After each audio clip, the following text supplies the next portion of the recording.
এ থাম থাম থাম থাম থাম। হ্যাঁ কেউ নেই। এই যা তুই যা। আমি যাবো কেন? তুই কি করবি? আর আমি তো এখানে পাহারা দেবো। যা যা তাড়াতাড়ি যা। এই দেখি দেখি দেখি কোনটা ফাঁকা আছে।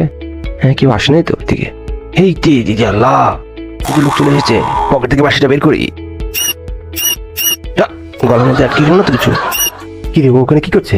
এই ওই দিকে লোক চলে এসেছে, বলে বলে। লোকটা দেখে ফেলেনি তো? কি রে, ওইদিকে লোক চলে এসেছে, আমাকে জানালি না যে? কি অবস্থা তোর? থাম থাম থাম, আমি দেখতেছি। দেখি আমি পিছন থেকে চাপ দিই। এই এই কি রে, তোরা এখানে কি করছিস? আমার তরমুজ দিয়ে এ পালা পালা পালা পালা। এই ধর ধর ধর ধর, তোদের আমি শেষ করে ফেলবো। এখানে লুকাই এখানে লুকাই। বন্ধুরা, এরকম আরো মজার ভিডিও পেতে ভিডিওতে একটি লাইক, সাবস্ক্রাইব করে কমেন্টে একটি হার্ট দিয়ে দিন। এই বেটা পিকপিকের সাথে থাকলে তো ধরা খেয়ে যাবো। এই তুই এখানে লুকিয়ে আছিস? কথা বললেই সমস্যা, কথাই বলবো না আর।